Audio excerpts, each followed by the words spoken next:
Alors vous êtes dans Luc 23, et restez dans Luc 23, gardez un doigt ou quelque chose dans Luc 23, un marque-page, quoi que ce soit, et allez dans le psaume 106. Allez dans le psaume 106, tout en gardant votre place dans Luc 23.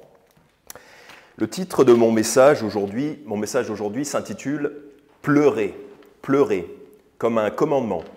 Pleurer à la deuxième personne du pluriel. Donc c'est un commandement de Dieu de pleurer. On va le voir plusieurs fois dans la Bible, on va voir à plusieurs endroits. Ce verbe, pleurer, utilisé comme un commandement. Ce n'est pas pleurer à l'infinitif, c'est pleurer, R-E-Z. Donc on vous demande de pleurer. Les pleurs, chez les hommes comme chez les femmes, en fait c'est vraiment une partie de la vie. Et parfois, les gens disent que quand on est un homme, on ne pleure pas, mais c'est faux. C'est une vision du monde c'est le monde qui nous enseigne ça des fois, que quand on est un homme, on ne doit pas pleurer. Mais la Bible nous commande à plusieurs reprises de pleurer. Et on va voir dans quel contexte. Parce qu'évidemment, ce n'est pas n'importe quand, ce n'est pas pour n'importe quoi. On va voir dans quel contexte. Mais tout d'abord, avant tout, je vais vous préciser qu'est-ce qu'on ne doit pas faire. Parce que des fois, quand on dit pleurer, en fait, on se trompe et on veut dire pleurnicher. Et ça, on ne veut pas ça. On ne veut pas pleurnicher. C'est-à-dire, on ne veut pas se plaindre et s'apitoyer sur son sort. Parce que ça, au contraire, c'est de l'égoïsme et ce n'est pas du tout ce que nous enseigne la Bible. Non, au contraire, le chrétien doit supporter vaillamment, doit supporter avec vaillance ses douleurs et ne pas s'apitoyer sur soi-même. Philippiens 2, versets 14 et 15, donc vous êtes dans Psaume 106, mais je vais vous lire Philippiens 2, versets 14 et 15. « Faites toutes choses sans murmure et sans dispute. » Donc les murmures, c'est les plaintes, c'est quand on s'apitoie sur son propre sort. « Ô pauvre de moi !» En fait, c'est de l'insatisfaction, et ça confine à la convoitise. « Faites toutes choses sans murmure et sans dispute, afin que vous soyez irréprochables et inoffensifs, des enfants de Dieu, irrépréhensibles au milieu d'une génération dépravée et perverse, au sein de laquelle vous brillez comme des flambeaux dans le monde. » Donc, pourquoi il faut faire toute chose sans murmure, c'est-à-dire sans se plaindre, sans pleurnicher, sans s'apitoyer sur son sort, afin que vous soyez irréprochables. Autrement dit, si vous pleurnichez, si vous vous apitoyez sur votre sort, vous n'êtes pas irréprochable. On peut vous le reprocher. D'ailleurs, c'est l'une des choses qu'on apprend le plus vite, le plus rapidement à l'école, c'est justement à pas chialer, comme on dit, à pas pleurnicher. On apprend ça en général dans la cour de récréation. Et en fait, ces murmures, ces gens qui se plaignent de leur sort, ça ne plaît pas du tout à Dieu. Il a vraiment châtié très férocement les Hébreux donc, à leur sortie d'Égypte, à chaque fois qu'ils murmuraient. La Bible dit murmurer, autrement dit se plaindre et pleurnicher. Psaume 106, versets 24 à 27, donc c'est Dieu qui nous redit un petit peu l'histoire des Hébreux. Psaume 106, versets 24 à 27. Ils méprisèrent la terre désirable, ils ne crurent point à sa parole. Donc ça parle des Hébreux quand ils sortaient d'Égypte. Verset 25, ils murmurèrent dans leurs tentes, ils n'écoutèrent point la voix de l'Éternel. Alors il leur fit serment de les faire tomber dans le désert, de faire tomber leur postérité entre les nations, de les disperser dans tous les pays. Donc c'est vraiment au verset 25, il nous rappelle, il nous dit, voilà, à l'époque, ils ont murmuré, ils se sont plaints. Si vous vous souvenez, ils se plaignaient de la manne. La manne, c'était toujours la même chose, soi-disant, ça ne leur plaisait pas au niveau gustatif. Et ils regrettaient l'Égypte, parce qu'en Égypte, ils avaient du poisson, de l'ail, des concombres, etc. Et juste pour la nourriture, ils se plaignaient, alors qu'on les avait libérés. Ils étaient enfin, j'allais dire, maîtres de leur destin. Non, ils étaient enfin... leur peuple était enfin libre, ils allaient enfin pouvoir vivre leur destin donc, avec Dieu pour roi. Ils allaient enfin pouvoir être libres, et non, il fallait encore qu'ils se plaignent et qu'ils pleurnichent sur leur sort, et qu'ils se plaignent de la nourriture. Donc ça, Dieu ne tolère pas ça, pas du tout. Donc, le message s'intitule « Pleurer », et le message ne s'intitule pas « Pleurnicher ». Au contraire, on ne pleurniche pas quand on est chrétien. Luc 23, justement, vous y étiez, Luc 23, versets 28 à 31.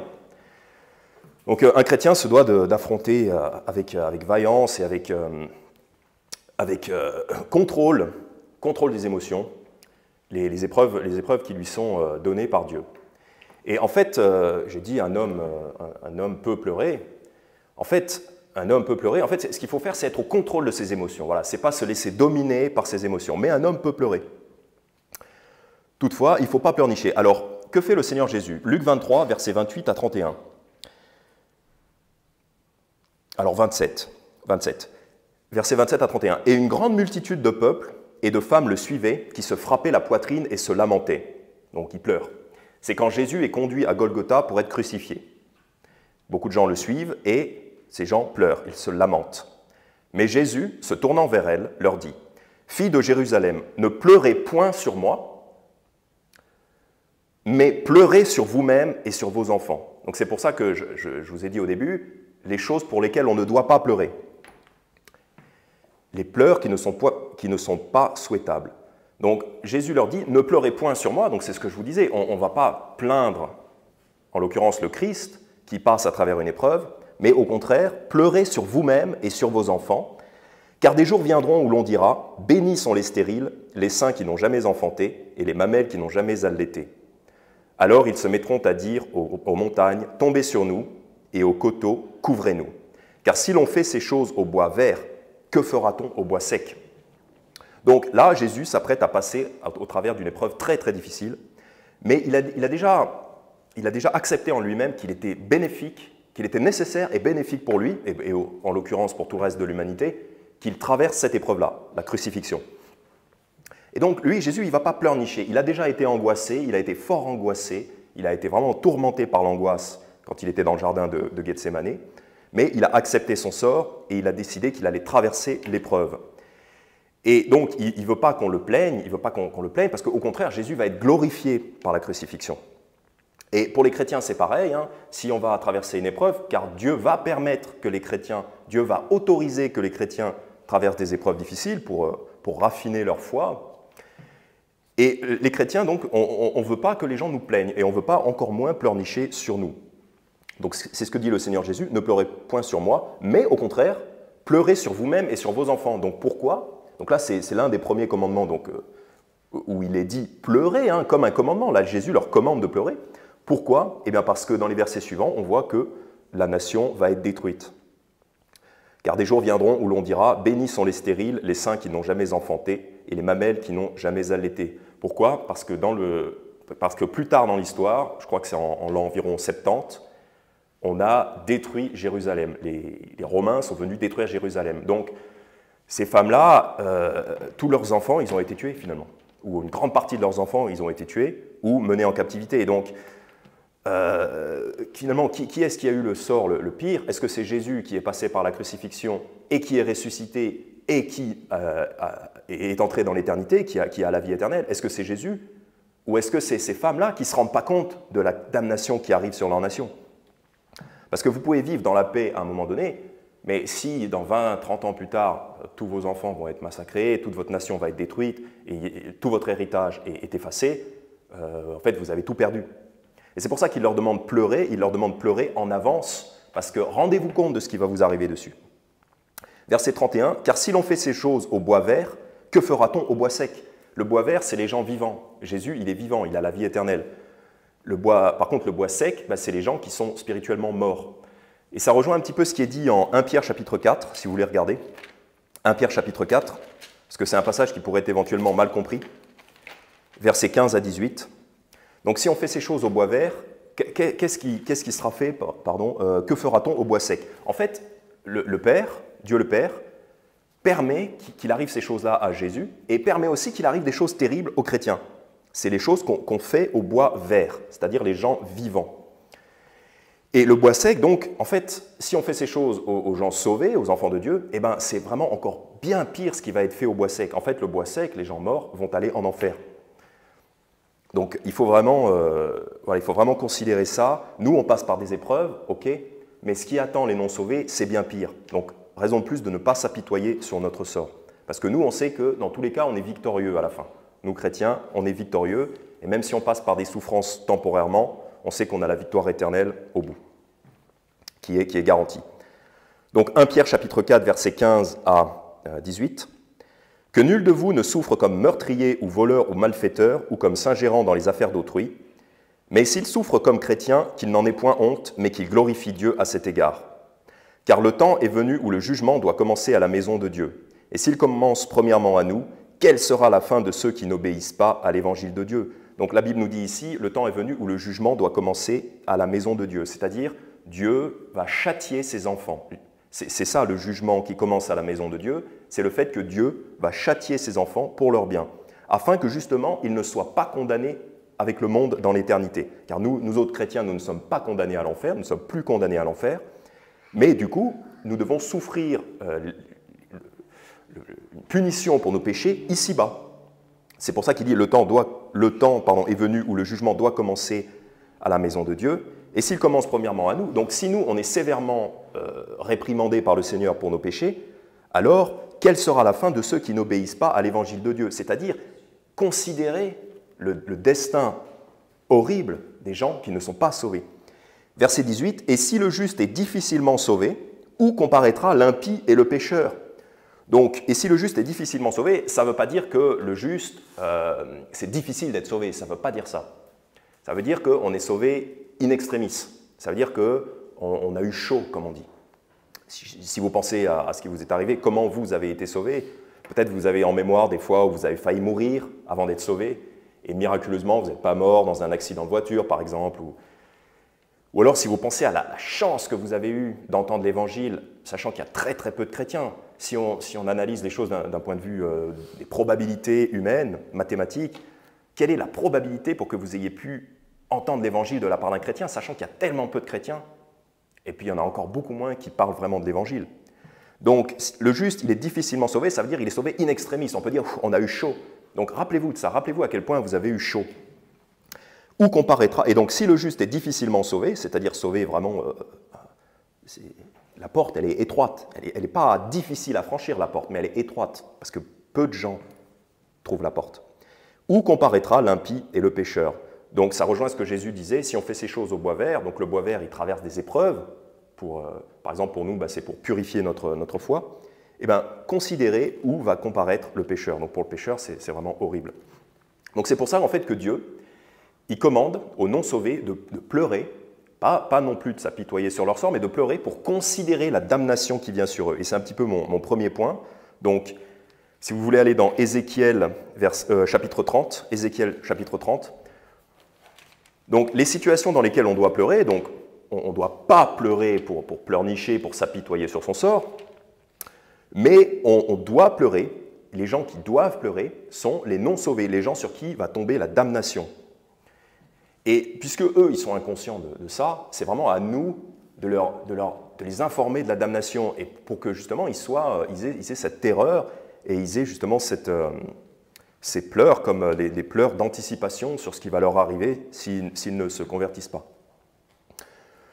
Donc le premier commandement de pleurer, c'est pour les non-sauvés qui vont vers leur damnation, qui vont vers leur condamnation. Et en fait, nous, qu'est-ce que ça nous enseigne? Ça nous enseigne qu'on devrait vraiment, dans nos paroles, quand on prêche l'Évangile, il ne faut pas oublier de mentionner la gravité et le sérieux de la condamnation qui attend les gens. Que ce soit au niveau d'une nation tout entière, on peut prévenir la nation globalement en disant, voilà, vous voyez bien comment on se transforme en Sodome et Gomorrhe, etc. Et vous voyez bien comment ça a fini. Enfin, en tout cas, on va vous informer comment ça a fini. Et aussi, dans vos vies, vous voyez bien que si vous ne vous convertissez pas, en tout cas, on va vous informer que si vous ne vous convertissez pas, ça va aller très très mal pour vous. Donc, Ézéchiel 30, versets 1 à 8. Ézéchiel 30, versets 1 à 8. « La parole de l'Éternel me fut adressée en ces termes. Fils de l'homme, prophétise et dis, ainsi a dit le Seigneur l'Éternel, gémissez, donc c'est là le commandement, gémir, pleurer, et dites, malheureux jour, car le jour approche, oui, le jour de l'Éternel, jour de nuages. Ce sera le temps des nations. L'épée fondra sur l'Égypte, il y aura de l'effroi en Éthiopie, lorsqu'en Égypte tomberont les blessés à mort, qu'on enlèvera ses richesses et qu'on détruira ses fondements. Couche, Pout, Loud, tous les mercenaires et Koub et les enfants du pays alliés tomberont avec eux par l'épée. Donc non seulement l'Égypte, mais en plus leurs alliés. Ainsi a dit l'Éternel, les soutiens de l'Égypte tomberont, l'orgueil de sa force sera abaissé, ils tomberont par l'épée au milieu d'elle, depuis Migdol à Syène, dit le Seigneur l'Éternel. Ils seront les plus désolés au milieu des pays désolés, et ces villes les plus désertes des villes désertes. Ils sauront que je suis l'Éternel lorsque j'aurai mis le feu à l'Égypte et que tous ses appuis auront été brisés. Donc pourquoi cette destruction de ce pays, l'Égypte en l'occurrence, mais on peut l'appliquer à d'autres pays, évidemment, les pays modernes? Eh bien, l'objectif, c'est que, voilà, on enseigne aux gens qu'on ne peut pas se moquer de Dieu. Si votre nation s'éloigne des principes de Dieu, vous allez être détruits. Et vous saurez qu'au final, et il dit ça souvent dans le livre d'Ézéchiel, ils sauront que je suis l'Éternel, parce qu'il vous a promis la destruction, et la destruction est arrivée.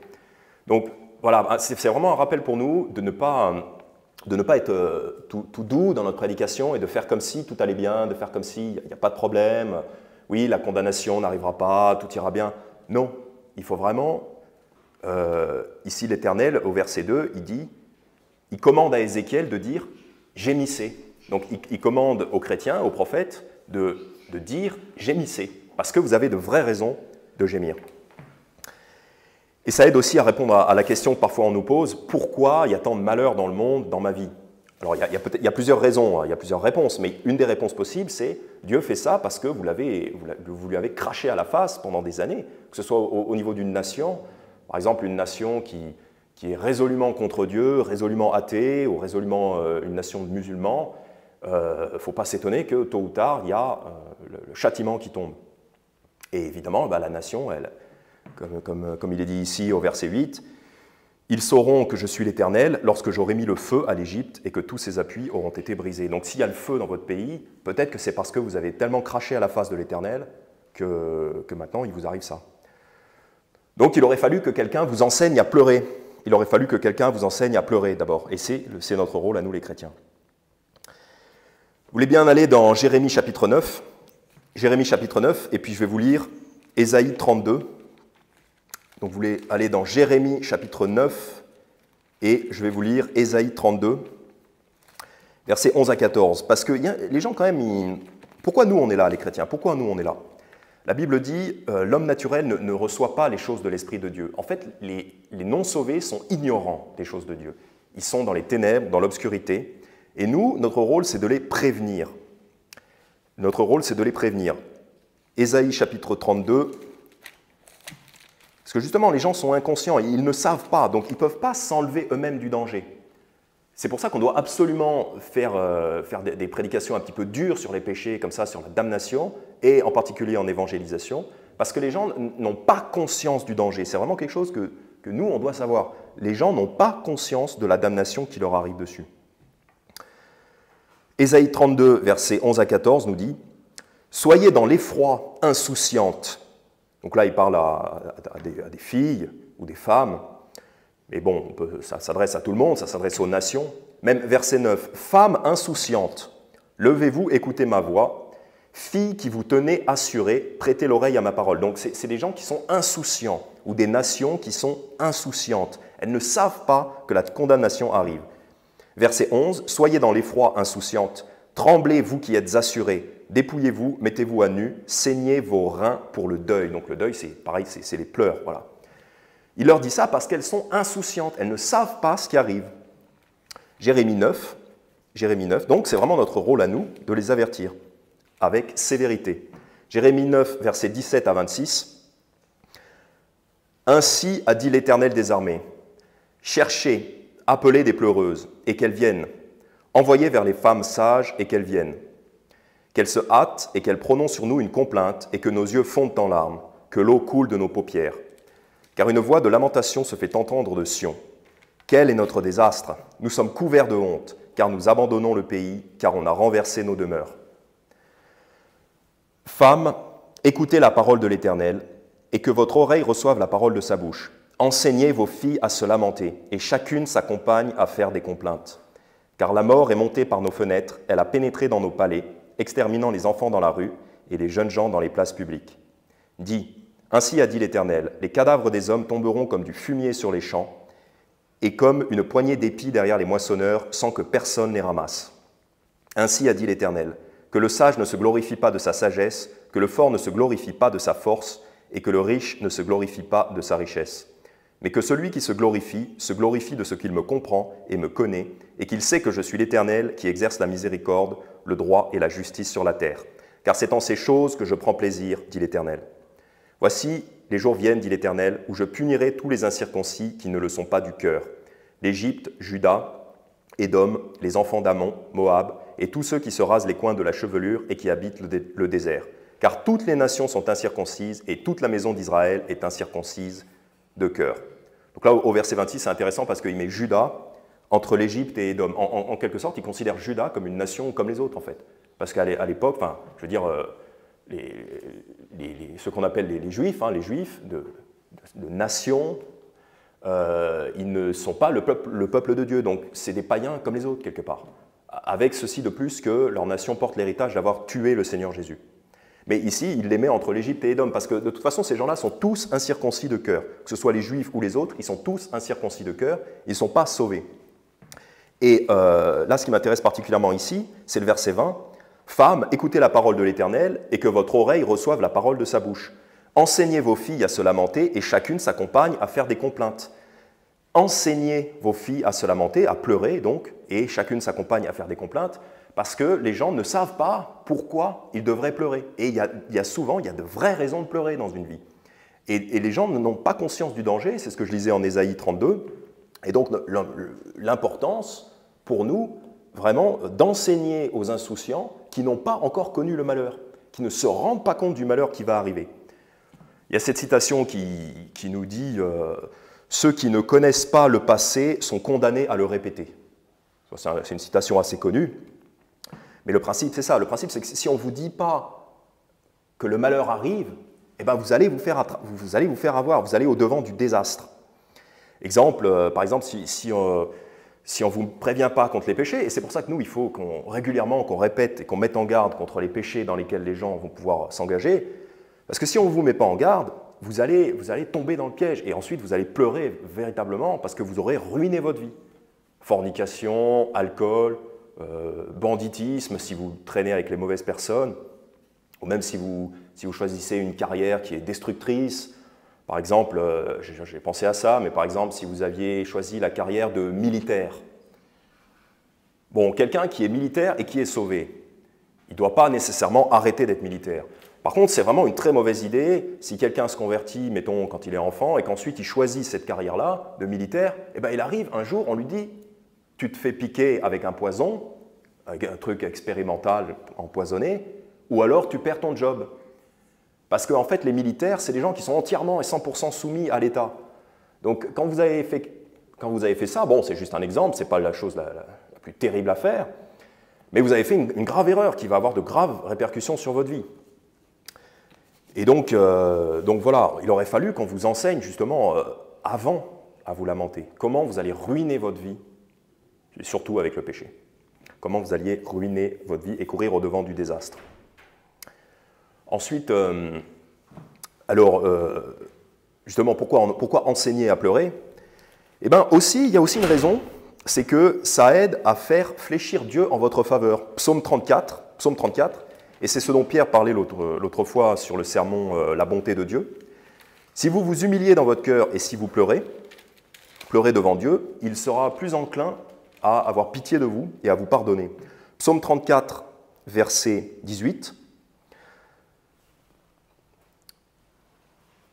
Versets 17 et 18, « Quand les justes crient, l'Éternel les exauce et il les délivre de toute leur détresse. L'Éternel est près de ceux qui ont le cœur brisé et il délivre ceux qui ont l'esprit froissé. » Donc l'Éternel est prêt, l'Éternel va plus facilement aider, va plus facilement pardonner et être miséricordieux envers quelqu'un qui pleure intérieurement en son cœur, qui pleure pour ses péchés. Et ça aide aussi, le fait d'enseigner comme ça, le fait qu'on apprenne ensemble, et c'est pour ça que je prêche ce message, le fait qu'on apprenne ensemble à pleurer donc pour la damnation qui arrive, pour les malheurs qui arrivent, ça nous aide aussi à ne pas minimiser le péché, les conséquences du péché. Romains 6, versets 20 et 21.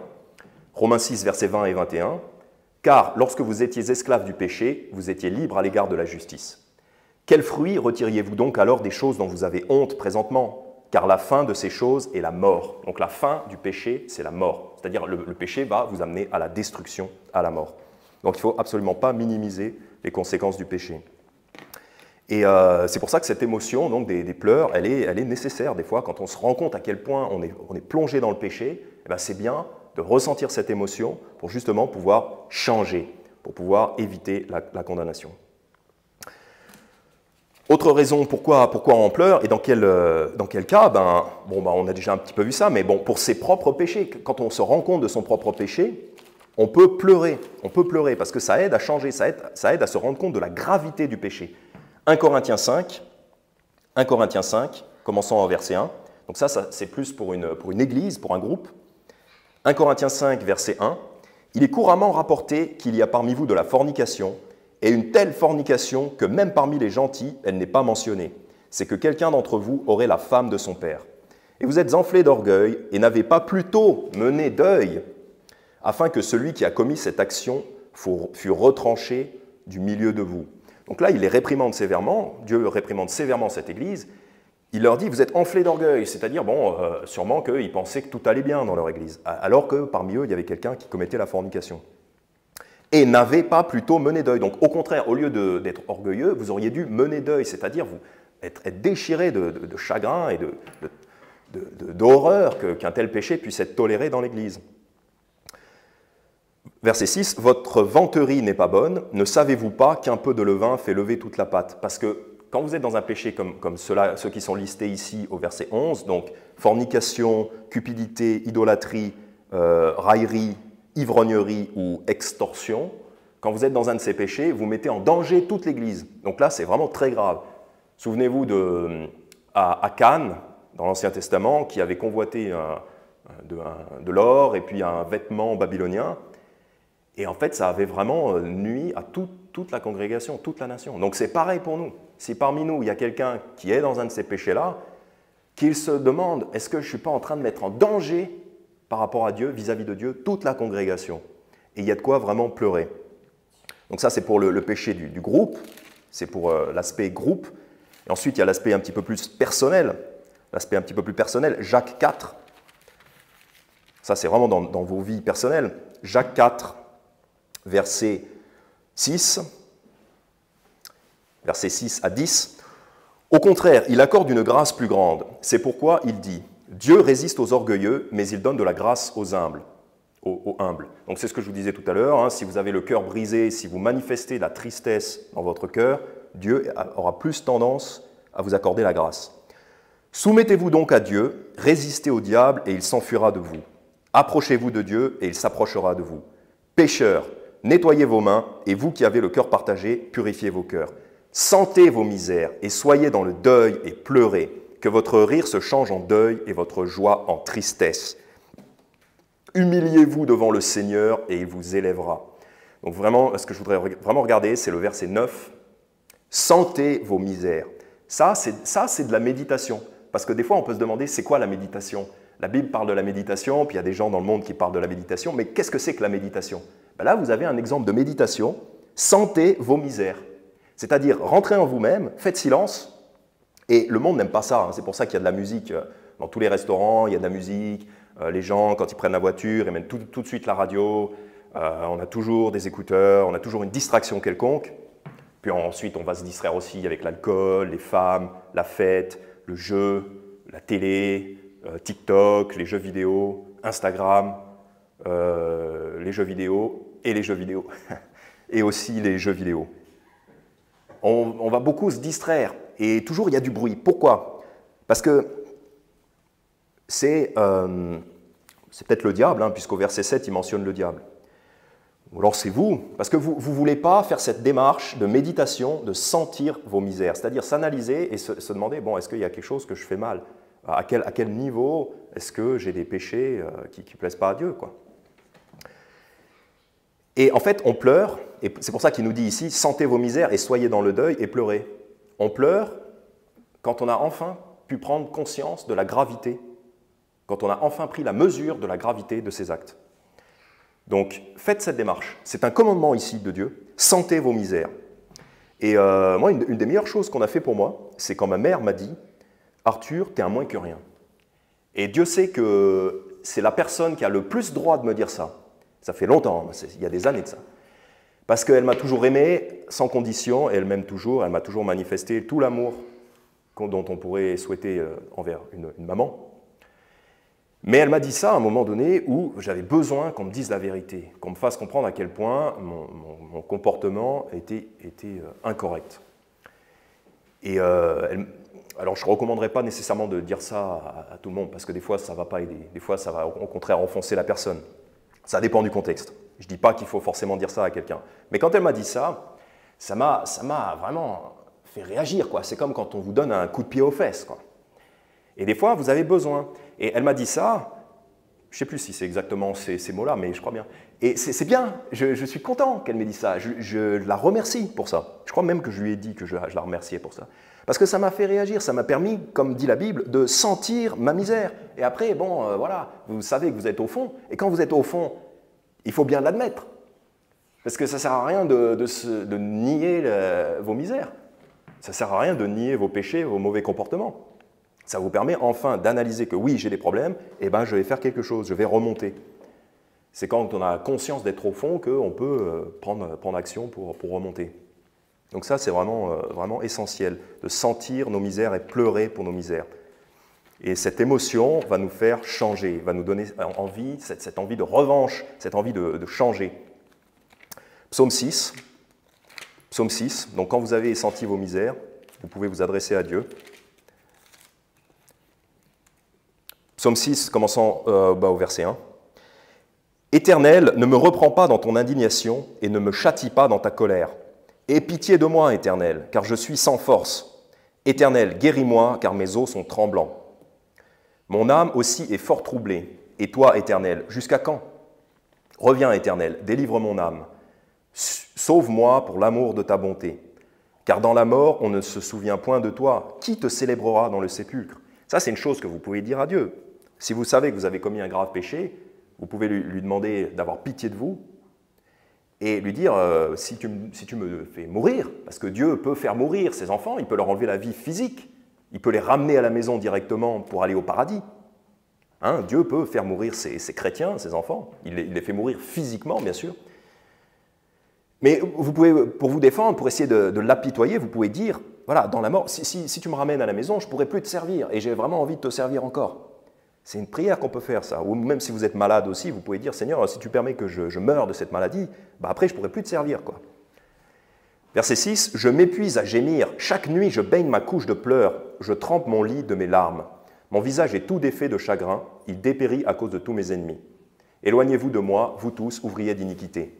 Car l'Éternel a entendu la voix de mes pleurs. » Donc quand vous pleurez, c'est ce que je disais un peu plus tôt, ça permet à Dieu de vous entendre plus facilement, parce qu'il voit que vous êtes humble. En fait, les pleurs, c'est aussi une preuve d'humilité. Donc si vous pleurez jamais, posez-vous la question, peut-être que vous n'avez pas assez d'humilité.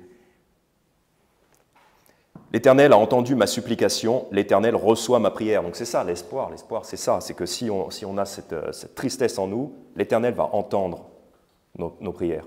Tous mes ennemis seront confus et saisis d'effroi. Ils reculeront, ils seront soudain couverts de honte. Donc l'Éternel est fléchi par les pleurs. Donc on peut pleurer pour ses propres péchés, pour prendre conscience du problème. On peut aussi pleurer pour les perdus. Psaume 103, ça c'est un psaume que Pierre aime beaucoup. Donc du coup je l'ai appris à force. C'est vraiment un bon verset, très, très, très intéressant. Psaume 103, verset 13. « Comme un père est ému de compassion envers ses enfants, l'Éternel est ému de compassion envers ceux qui le craignent. » Donc l'Éternel connaît aussi la compassion. L'Éternel connaît la compassion. Et la compassion, ça veut dire pleurer pour les autres. Pleurer pour les autres qui ont des malheurs. Donc vous pouvez aussi, et c'est une autre raison pour laquelle on peut pleurer, c'est pleurer par compassion et par empathie envers nos frères et sœurs. Romains 12, et ça c'est vraiment un commandement. C'est un endroit où il nous est commandé de pleurer.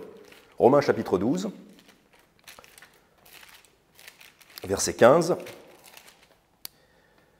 Réjouissez-vous avec ceux qui se réjouissent et pleurez avec ceux qui pleurent. » Ça, c'est la définition même de l'empathie. L'empathie, c'est quand on voit l'émotion de quelqu'un et l'émotion se communique.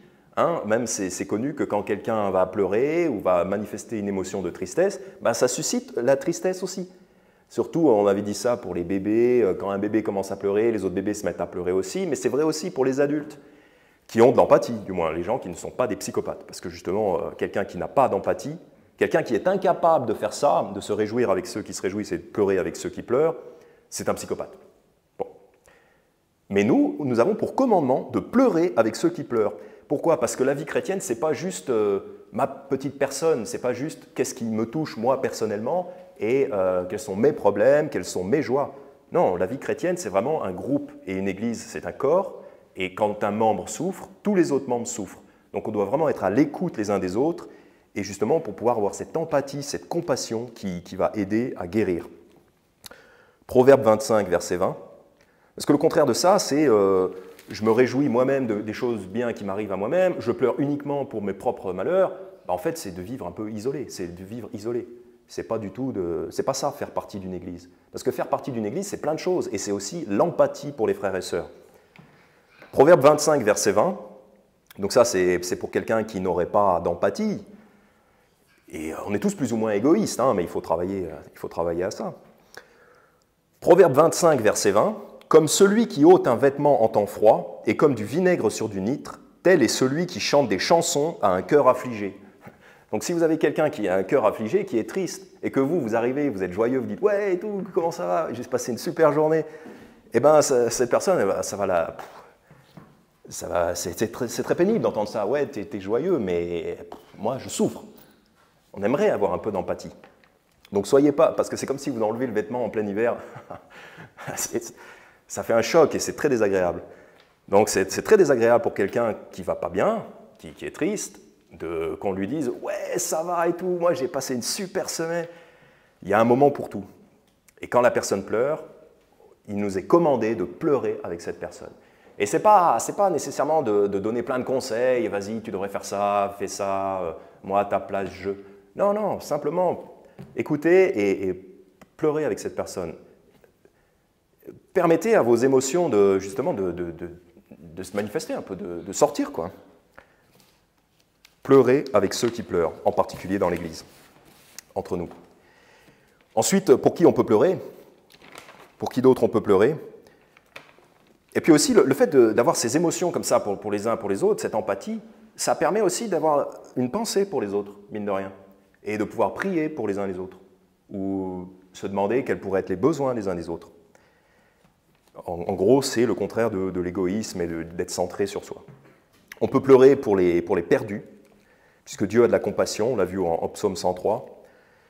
Non seulement pour ceux qui le craignent, mais Matthieu chapitre 9, verset 36, c'est très connu, et vous pouvez aller dans Lamentation chapitre 2. Vous pouvez aller dans Lamentation chapitre 2, je vais vous lire Matthieu 9, verset 36, très connu. Et voyant les multitudes, il fut ému de compassion envers eux, de ceux qu'ils étaient là et dispersés, comme des brebis qui n'ont point de berger. Donc on a déjà vu en Psaume 103 que Dieu a de la compassion, et ici Dieu, encore en la personne de Jésus-Christ, est ému de compassion. Ému, ça veut dire qu'il a de l'émotion. Et émotion, je suppose que c'est la même étymologie que le mot se mouvoir, c'est-à-dire qu'il y a un mouvement du cœur. Il est ému, c'est-à-dire qu'il y a un mouvement de son cœur. C'est vraiment une émotion qui est vécue. Et donc nous aussi, on doit avoir cette pitié, cette compassion pour les non-sauvés.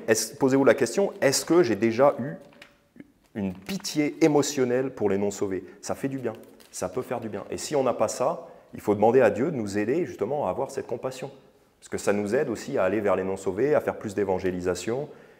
Et puis les gens voient aussi, quand on fait de l'évangélisation, si on le fait juste comme ça, parce que ça fait bien au sein d'une église de faire de l'évangélisation, ou alors si on le fait parce qu'on aime vraiment les gens.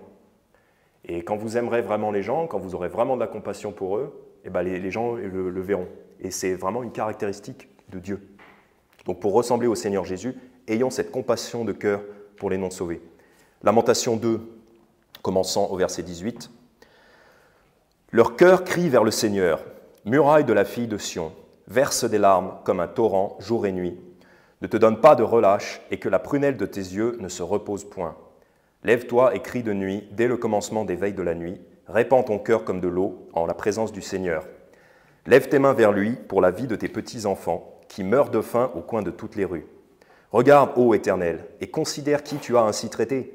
Fallait-il que les femmes dévorassent leurs fruits, les petits-enfants, objets de leurs caresses? Fallait-il que le sacrificateur et le prophète fussent tués dans le sanctuaire du Seigneur, etc., etc. Donc ici, on a vraiment un commandement de pleurer, de se lamenter pour les malheurs qui sont arrivés sur une nation.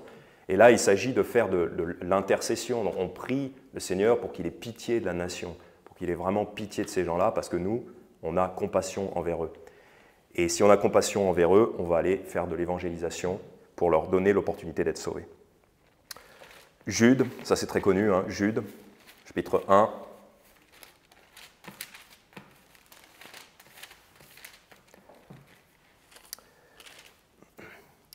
Jude, verset 22. Et ayez compassion des uns en usant de discernement, et sauvez les autres avec crainte, les arrachant du feu, haïssant jusqu'aux vêtements souillés par la chair. Donc au verset 22, il nous dit, voilà, ayez compassion des uns, dans le contexte de prêcher l'évangile aux âmes perdues. Ayez compassion. Ayez compassion. Donc on peut pleurer, on peut enseigner aux gens à pleurer, justement pour qu'ils prennent conscience de la destruction qui arrive sur eux s'ils suivent une mauvaise voie. Enseigner à pleurer. On peut pleurer pour ses propres péchés, pour en prendre la mesure, pour prendre la mesure de la gravité de ses propres péchés. On peut pleurer pour les frères et sœurs, pour avoir compassion les uns des autres, pour cultiver cette empathie qui est la base même de l'Église, qui est comme un ciment qui va cimenter l'Église ensemble. On peut pleurer, on peut avoir compassion pour les perdus, parce que à long terme, c'est comme ça qu'on va continuer à faire de l'évangélisation. C'est si on a vraiment pitié des perdus. Parce qu'au bout d'un certain nombre d'années, ça devient peut-être un peu plus la routine, on va dire, de faire de l'évangélisation, et peut-être qu'à un moment donné, on peut se fatiguer mentalement de faire ça. Mais vous ne vous fatiguerez pas si vous avez vraiment compassion des non-sauvés, si vous gardez en tête leur destin funeste. Et on peut pleurer aussi sur une vie passée à servir maman, ou une vie passée à profiter des richesses et à ne pas servir Dieu. Retournez dans Jacques, on peut pleurer, ça rejoint un petit peu ce que je disais tout à l'heure, de pleurer sur ses péchés. Jacques chapitre 5, ça fait plusieurs fois que je parle de ce sujet-là, les richesses, le danger des richesses, etc. C'est un peu comme si on battait un cheval qui est déjà mort, comme on dit en anglais. Mais il est commandé ici, Jacques chapitre 5, verset 1, « Allez maintenant, vous les hommes riches, pleurez et hurlez pour vos misères qui vont venir sur vous. Vos richesses sont pourries et vos vêtements sont rongés par les mites. Votre or et votre argent se sont rouillés, et leur rouille s'élèvera en témoignage contre vous et dévorera votre chair comme un feu. Vous avez amassé un trésor pour les derniers jours. Voici le salaire des ouvriers qui ont moissonné vos champs et que vous avez frauduleusement retenus, crie. Et les cris des moissonneurs sont parvenus aux oreilles du Seigneur de Sabaoth. Vous avez vécu dans les voluptés et dans les délices sur la terre, et vous avez rassasié vos cœurs comme en un jour de tuerie. Vous avez condamné et mis à mort le juste, qui ne vous a point résisté. » Donc là, pour chacun, si vous êtes dans la catégorie des personnes qui sont riches et qui profitent dans la volupté, qui profitent des richesses, dans un système économique mondial qui est globalement très injuste, hein, parce qu'on ne se rend pas vraiment compte, mais le système économique mondial est globalement très injuste. Et aujourd'hui, peut-être qu'on s'en rend moins compte, mais à l'époque, il y avait clairement différentes catégories de population. Il y avait les esclaves et les hommes libres. Hein. Donc là, c'était clair, hein, les esclaves, ils étaient opprimés. Puis même plus récemment, hein, il y a eu le goulag, hein, pendant je ne sais pas combien d'années, 40 ans, des dizaines de millions de personnes qui ont été exploitées comme des esclaves et qui sont morts. Donc encore récemment, il y a eu cet esclavage.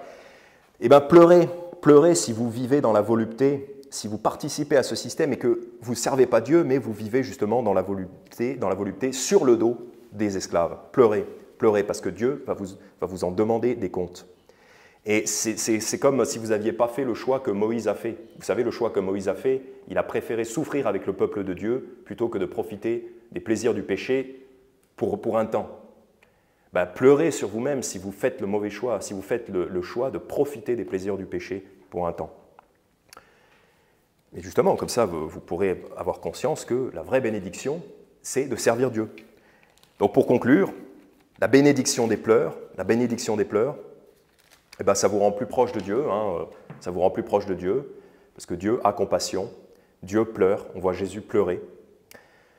Ça vous rend plus proche de vos frères et sœurs, parce que ça permet l'empathie. Ça vous rend plus efficace en évangélisation, et ça permet aussi d'apprendre. Ecclésiaste chapitre 2, les pleurs, la tristesse, la remise en question, en fait c'est ça, c'est de se remettre en question. Ça permet d'apprendre. Non, ce n'est pas le chapitre 2, c'est le chapitre... Mince.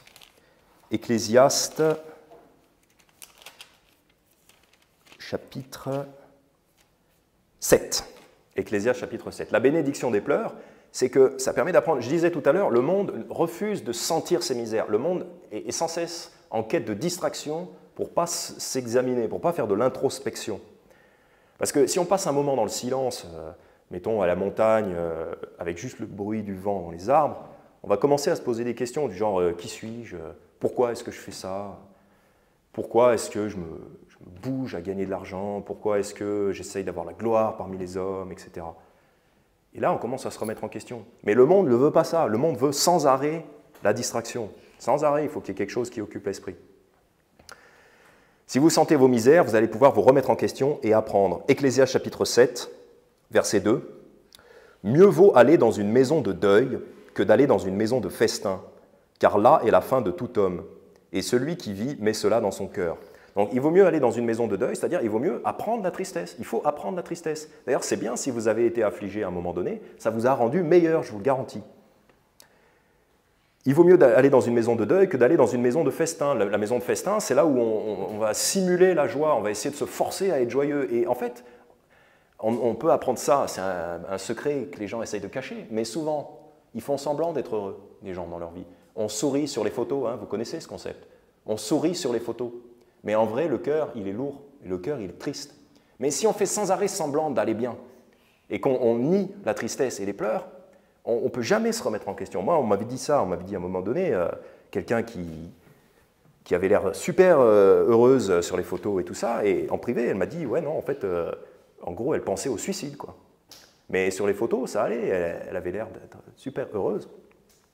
Ben parce qu'elle allait, en fait, elle allait toujours dans la maison de festin, dans les fêtes et tout ça, pour se distraire, pour se divertir. Mais si à un moment donné, elle était allée dans la maison de deuil, c'est-à-dire pour calmer un peu et écouter le silence et se remettre en question, ça serait vraiment aller mieux. Ensuite, ça permet d'aller mieux.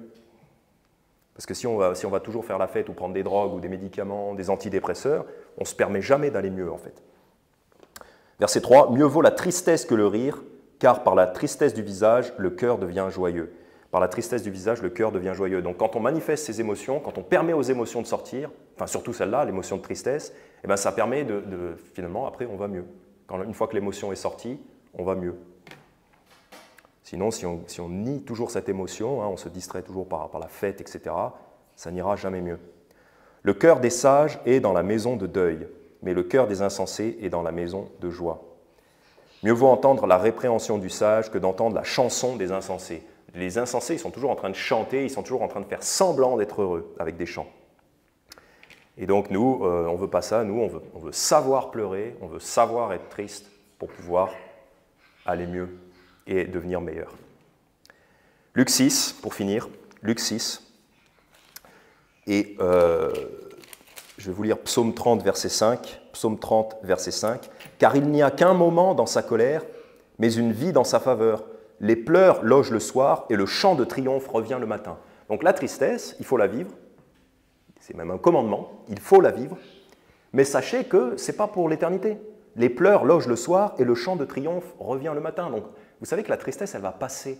Comme toutes les émotions négatives, il y a ce dicton qui dit « cela aussi passera ». Quand vous traversez une période difficile, une période d'intense détresse émotionnelle, dites-vous ça, dites-vous « cela aussi passera ». Cette tristesse aussi, elle passera. Tôt ou tard, elle passe, la tristesse. Et puis un jour, vous vous dites « ah, je suis plus triste, c'est passé. Et entre-temps, je suis devenu meilleur ». Ça, c'est pas du tout déprimant. En fait, la tristesse n'est pas nécessairement déprimante. Ce n'est pas synonyme avec la dépression.